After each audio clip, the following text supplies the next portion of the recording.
Hello అండి, welcome to profit master.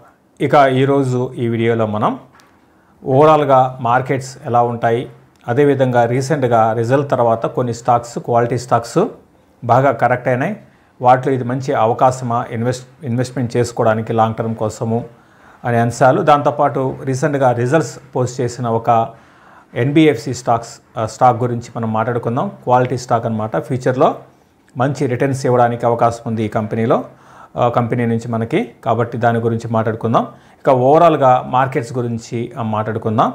రీసెంట్గా మన మార్కెట్స్ లాస్ట్ ఒక 2 months నుంచి కూడా గమనిస్తే పెద్దగా భారీగా పెరిగింది లేదు, స్లోగా కిందకి రావడం చూస్తున్నాము.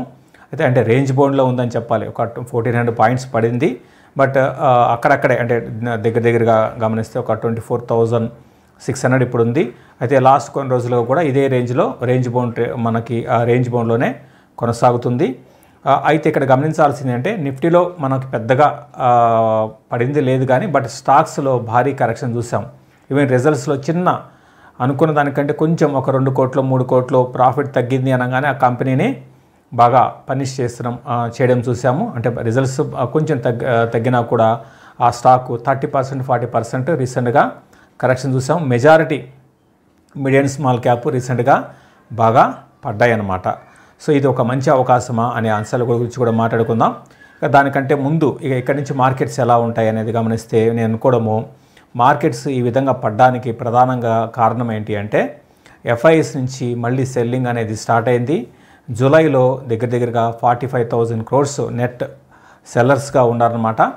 ఇక ప్రస్తుతానికి ఆగస్టులో కానీ గమనిస్తే దగ్గరగా 25,000 crores, ఇప్పుడు మనకి 15 రోజులకే 25,000 కోట్లు నెట్ సెల్లర్స్గా ఉన్నారు. దీని కారణంగా స్టాక్స్లో ఈ విధమైన కరెక్షన్ అనేది చూసాము. సో ఇది ఎలా మనకి మార్చి వరకు అంటే 2024 హాఫ్ నుంచి మన మార్చి వరకు ఇదే విధంగా మిడ్ అండ్ స్మాల్ క్యాప్లో హెవీ సెల్లింగ్ అనేది కనపడింది. మళ్ళీ మార్చి నుంచి పెరిగాయి. సో అటువంటి ట్రెండ్ ప్రస్తుతానికి మన మార్కెట్లో ఉంది. ఇది కొన్ని రోజులు కొనసాగడానికి అవకాశం ఉంది. అయితే ఇది ఒక మనకేంటి అంటే ఇట్లా పడుతున్నప్పుడు క్వాలిటీ స్టాక్స్లో ఇన్వెస్ట్ చేయడం అనేది చాలా ఇంపార్టెంట్ అనమాట. మంచి అవకాశం. క్వాలిటీ స్టాక్స్ అంటే ఏంటి, ఎటువంటి వాటిలో ఇన్వెస్ట్ చేయాలి ఏంటి అనే అంశాలు కూడా మాట్లాడుకుందాం. ఇక ఓవరాల్గా అయితే నేను అనుకోవడము మార్కెట్స్ అయితే పెద్ద భారీ సెల్లింగ్ అనేది ఉండకపోవచ్చు. కాకపోతే ఈ మిడ్ అండ్ స్మాల్ క్యాప్లో మాత్రం ఈ కరెక్షన్ కొన్ని రోజులు కొనసాగే అవకాశాలు ఉన్నాయి. ఈ ఎఫ్ఐఎస్ నుంచి ఇదే విధంగా అవుట్ఫ్లోస్ ఉంటే మాత్రం ఇంకా కొంత even selling mid and small క్యాప్లో కరెక్షన్ కొనసాగవచ్చు. ఇక ఓవరాల్గా మనం ఏం చేయాలి ఈ టైంలో ఏం చేయాలంటే మనం భయపడిపోయి ఉన్న స్టాక్స్ని ఎగ్జిట్ కావడం కాకుండా క్వాలిటీ స్టాక్స్ రీసెంట్ హై నుంచి బాగా కరెక్ట్ అయ్యి రిజల్ట్స్ ఏదో ఒక క్వార్టర్లో కొంచెం బాగలేకపోయినా కూడా మనం అంటే కొంచెం బాగలేకపోయినా ఇంతకుముందు అనుకున్నాం కదా బాగా పడ్డాయి అన్నమాట. అటువంటి స్టాక్స్ని ఐడెంటిఫై చేసి లాంగ్ టర్మ్కి యాడ్ చేసుకోవాలి. ఆల్రెడీ ఇన్వెస్ట్ చేస్తుంటే యాడ్ చేసుకోవాలి, లేకపోతే కొత్తగా ఇన్వెస్ట్ చేయాలనుకుంటే అటువంటి స్టాక్స్లో ఇన్వెస్ట్ చేసుకోవాలి. గతంలో మనం చెప్పినవి అనమాట. వాటి గురించి మనం మాట్లాడుకుందాం. ఇక ఈ ట్రంప్ రిలేటెడ్ అంటారా, ట్రంప్ని మీరు ఇగ్నోర్ చేసేయండి, అది పెద్ద మన మీద ఎటువంటి ప్రభావం ఉండదు.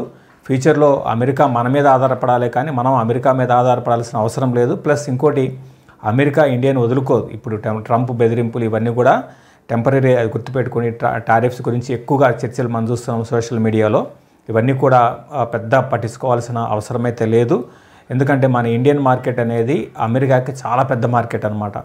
ప్లస్ వాళ్ళకి ఇండియాలో వాళ్ళ కంపెనీస్ ఇక్కడికి వచ్చి ఇక్కడ ఇన్వెస్ట్ చేసుకొని ఇక్కడ ఆపరేషన్స్ చేసుకుంటే వాళ్ళకి కొన్ని వందల వేల కోట్లు వాళ్ళు సేవ్ చేసుకోగలుగుతారు అక్కడ కంపెనీస్. అదేవిధంగా ఇక్కడ నుంచి వాళ్ళు ఇంపోర్ట్ చేసుకొని, ఫర్ ఎగ్జాంపుల్ ఒక ఫార్మా మన ఇండియన్ ఫార్మా కంపెనీస్ నుంచి వాళ్ళు ఇంపోర్ట్ చేసుకొని అక్కడ వాళ్ళు బ్రాండ్ వేసుకొని వాళ్ళు అమ్ముకుంటే అక్కడ కంపెనీస్కి మంచి లాభము. దీంతోపాటు అక్కడ ప్రజలకు కూడా ఏంటి అంటే కాస్ట్ అనేది తగ్గుతుంది. అట్లా కాకుండా వాళ్ళు అక్కడే తయారు చేసుకొని అదే మందుని వాళ్ళు అక్కడే అమ్ముకుంటే అది వాళ్ళకి నష్టం తప్ప అటు కన్జ్యూమర్కి బెనిఫిట్ కాదు, కంపెనీకి బెనిఫిట్ కాదు.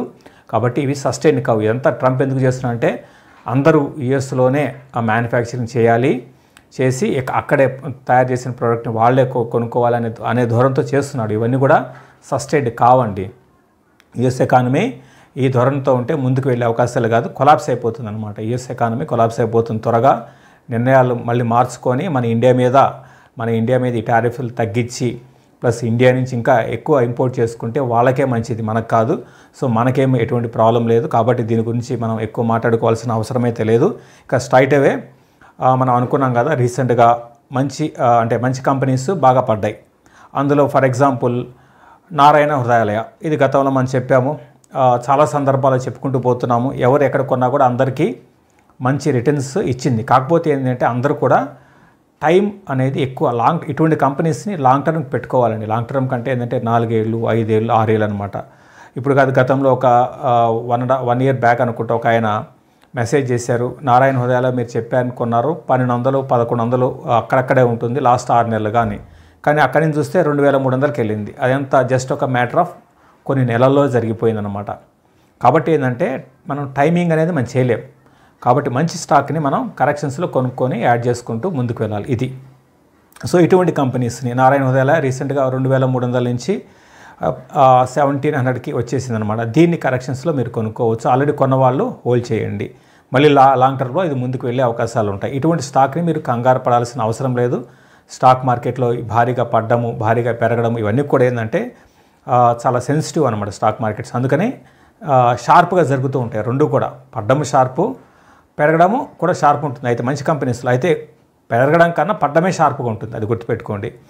సో అదేవిధంగా ట్యూబ్ ఇన్వెస్ట్మెంట్, ఇది కూడా ఏంటంటే అంటే స్లోగా సడన్గా పడలేదు, 4800 నుంచి 3000 బిలో వచ్చింది. దీన్ని కూడా ఎక్స్పెన్సివ్ అయినా కూడా కొనుక్కోవచ్చు. ఇటువంటి కంపెనీస్ ఇవన్నీ కూడా ప్యూర్ ఇన్వెస్ట్మెంట్ కంపెనీస్. ఇటువంటి కంపెనీస్లో మీరు లాస్లో ఉంటే కంగారు పడాల్సిన అవసరం లేదనమాట. సో కరెక్షన్స్లో ఇటువంటి కంపెనీస్ని ఇంకా మీరు యాడ్ చేసుకుంటూ పోవాలి. గతంలో మనం చెప్పిన స్టాక్స్ లైక్ చాలామంది లాస్ట్ వీడియో కింద అడిగారు డ్రీమ్ ఫోక్స్ గురించి. డ్రీమ్ ఫోక్స్కి కొంత న్యూస్ పరంగా నెగిటివ్ న్యూస్ రావడంతో ఈ స్టాకు భారీగా క్రాష్ అయిపోయింది. సో ప్రస్తుతానికి 150 లెవెల్స్ దగ్గర హోవర్ అవుతుంది. అయితే రీసెంట్ నెంబర్స్ మళ్ళీ చాలా బాగా వచ్చాయి. అటు ప్రాఫిట్స్ కొంచెం ఇంప్రూవ్ అయింది. రెవెన్యూస్ పరంగా కూడా పర్లేదు. మీరు గమనించాలి, ఇది మైక్రో క్యాప్ కంపెనీ అండి. ఇప్పుడు చెప్పిన నారాయణ హృదయాలయ ట్యూబ్ ఇన్వెస్ట్మెంట్ వేరు, డ్రీమ్ ఫోక్స్ వేరు. ఇదేంటి అంటే small cap company, small cap నుంచి మైక్రో క్యాప్కి వచ్చేసింది. ఎందుకంటే ఇప్పుడు మార్కెట్ క్యాప్ 800,000 బిలోకి వచ్చేసింది అనమాట. అయితే భవిష్యత్తు దృష్టిలో పెట్టుకుంటే రీసెంట్గా కంపెనీ కాన్ఫరెన్స్ కాల్ కూడా మనం చూస్తే ఫ్యూచర్ అయితే ఆప్టిమిజంగా ఉన్నారు. సో ఎయిర్ ట్రాఫిక్ అనేది బాగా పెరుగుతుంది. దీంతోపాటు వీళ్ళు రైల్వే స్టేషన్స్ తర్వాత నేషనల్ హైవేస్లో కూడా ఎంటర్ అవుతున్నారు. ఆల్రెడీ ఎంటర్ అయిపోయారన్నమాట. కాకపోతే ఏంటంటే ఈ కంపెనీకి మార్జిన్స్ ఉండవు, అది గుర్తుపెట్టుకోండి. కాంపిటీషన్ పరంగా పెద్దగా లేదు, మార్జిన్స్ అయితే చాలా తక్కువ ఉంటాయి. ఈవెన్ ఫ్యూచర్లో మీరు చెప్పలేం, అదాని వాళ్ళు దీన్ని టేక్ ఓవర్ చేసుకున్నా కూడా చేసే అవకాశాలు కూడా మనం కొట్టిపారేయలేం. ఫర్ ఎగ్జాంపుల్ ఐటీడీ సిమెంటేషన్ మీకు తెలిసిందే, అదాని వాళ్ళు తీసుకున్న తర్వాత కంపెనీకి ఆర్డర్ బుక్ చాలా బాగా పెరిగిందనమాట. కాబట్టి చెప్పలేం, అది కూడా జరిగే అవకాశాలు ఉన్నాయి. ఎందుకంటే అదాని వాళ్ళు ఎయిర్పోర్ట్లో చాలా అగ్రెసివ్గా ముందుకెళ్తున్నారు. కాబట్టి చెప్పలేం, దీన్ని టేక్ ఓవర్ చేసే అవకాశాలు ఉన్నాయి. దీన్ని కూడా ప్రస్తుతానికైతే హోల్డ్ చేయండి, ఫ్రెష్గా యాడ్ చేసుకోకండి, ఉన్న పొజిషన్స్ని హోల్డ్ చేసుకోండి. ఇక నారాయణ హృదయాలయ అయితే ఫ్రెష్గా కొనండి. అంటే ఇవన్నీ కూడా మనం చెప్పిన స్టాక్స్ అనమాట. తర్వాత 5 స్టార్ బిజినెస్ గురించి కూడా చాలామంది అడుగుతున్నారు. ఇది కూడా 830 నుంచి బాగా కరెక్ట్ అయ్యి 600 బిలోకి వచ్చింది. ఇది గతంలో మనం చూస్తే దీని ప్యాటర్న్ ఎట్లా ఉంటుందండి, బాగా పడుతుంది, మళ్ళీ బాగా పెరిగిపోతుంది. గతంలో ఇట్లా 3 సార్లు జరిగింది. మళ్ళీ ఇది బ్యాక్ టు 800 పైకి వెళ్ళే అవకాశాలు ఉన్నాయి. రిజల్ట్స్ పరంగా ఎటువంటి అంటే మార్జిన్స్ కొంచెం తగ్గాయి. బట్ రెవెన్యూస్ పరంగా మనం చూస్తే 18% లాస్ట్ క్వార్టర్కి గ్రోత్ ఉంది.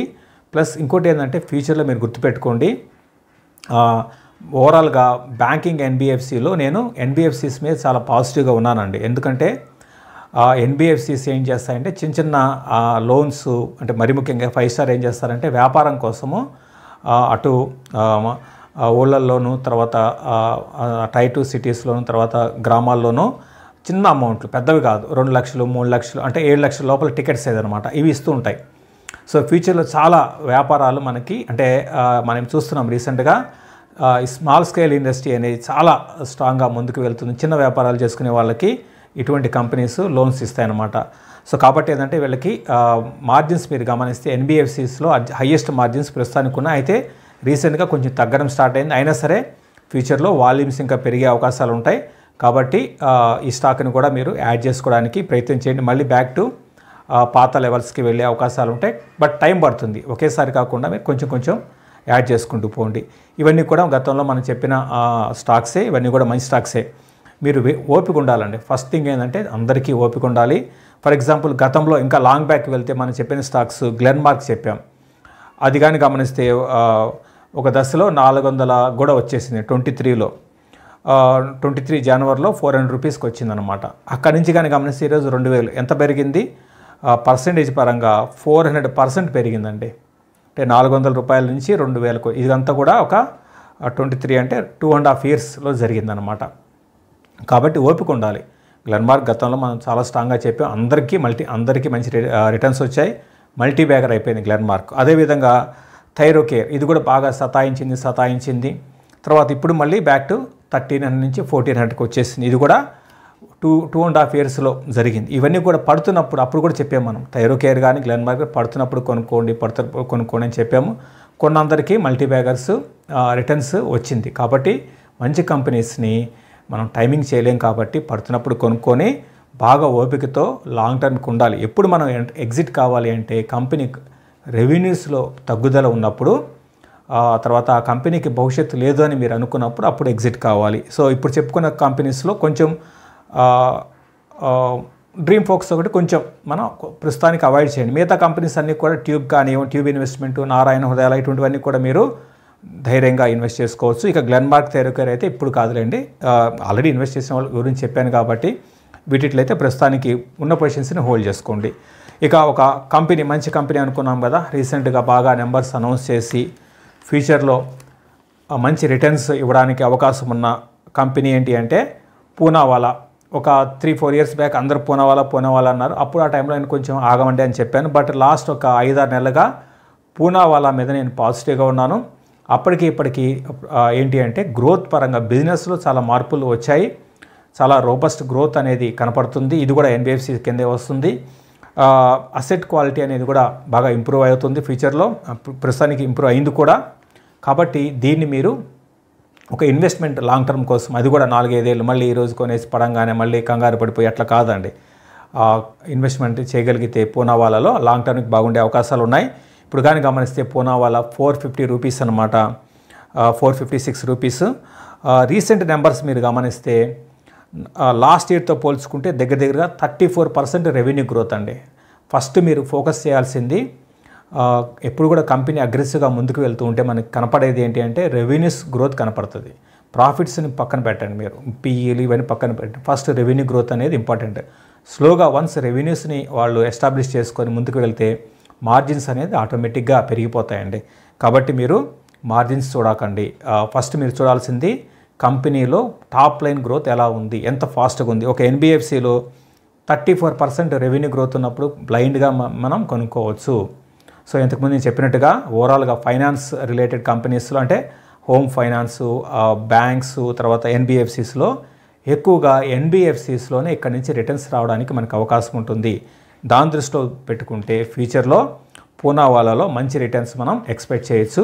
కాబట్టి ప్రతి ఒక్కరు కూడా లాంగ్ టర్మ్కి మీరు ఈ పూనావాలాని కరెక్షన్స్లో మాత్రమే కొనుక్కోండి, మంచి రిటర్న్స్ రావచ్చు. క్వాలిటీ స్టాక్స్ ఆల్రెడీ మీరు అంటే రీసెంట్గా మనం అనుకున్నాం మార్కెట్స్ పడుతున్నప్పుడు ఈవెన్ క్వాలిటీ స్టాక్ కూడా పడతాయి. సో అటువంటి వాటిలో ఉంటే మీరు కంగారు పడకండి, ఇంకా కొనుక్కోండి. ఏవైతే మీకు అంటే రెవెన్యూస్ పరంగా తగ్గుదల కనపడుతూ ఇంకా ఫ్యూచర్ లేదనుకుంటారో అటువంటి స్టాక్స్లో ఎగ్జిట్ కాండి. ఫర్ ఎగ్జాంపుల్ మీకు పదే చెప్తుంటాను, ఐటీ కంపెనీస్ చూడండి. అన్ని ఐటీ కంపెనీస్ 2-3 ఏళ్లలో భారీగా కరెక్ట్ అయిపోయినాయి. ఈవెన్ పెద్ద కంపెనీస్ అయినా సరే, టీసీఎస్ దగ్గర నుంచి ఇన్ఫోసిస్ అన్నీ కూడా. సో ఇటువంటి వాటిలో ఉన్న వాళ్ళు ఏం చేస్తారంటే ర్యాలీస్లో ఎగ్జిట్ కాండి. ఒకవేళ వాటి కొనాలి అనుకున్నా కూడా బాగా మీకు పడినప్పుడే కొనుక్కొని అట్ ద సేమ్ టైం ర్యాలీస్లో ఎగ్జిట్ కానీ అవి పర్మనెంట్గా ఇన్వెస్ట్మెంట్కి స్టాక్స్ కాదండి. కాబట్టి అవి దృష్టిలో పెట్టుకోండి. ఎప్పుడు కూడా గుర్తుపెట్టుకోండి, మళ్ళీ చెప్తున్నాను, రెవెన్యూస్లో డిప్ వస్తే మీరు ఎగ్జిట్ తీసుకోవాలి. అయితే ఇది అన్ని సెక్టార్లకి ఇదే ఫార్ములా ఉంటుందంటే కాదు. ఫర్ ఎగ్జాంపుల్ ఇన్ఫ్రా ఉంది, ఇన్ఫ్రాలో ఒక క్వార్టర్ ఒక విధంగా రావచ్చు, ఇంకో క్వార్టర్ ఇంకో విధంగా రావచ్చు. వాటిలో ఎగ్జిట్ అవసరం లేదు. ఇటువంటి లైక్ పూనావాలా కావచ్చు, లేకపోతే 5 స్టార్ కావచ్చు, అదేవిధంగా నారాయణ హృదయాల కావచ్చు, ఇటువంటి బిజినెస్ మోడల్స్కి రెవెన్యూస్ అనేది ఇంపార్టెంట్ అనమాట. ఇది పెద్ద సబ్జెక్ట్ అనుకోండి. ఇది ఈ వీడియో. మళ్ళీ ఇంకొక వీడియోలో మళ్ళీ కలుద్దాం. థ్యాంక్ యూ అండి.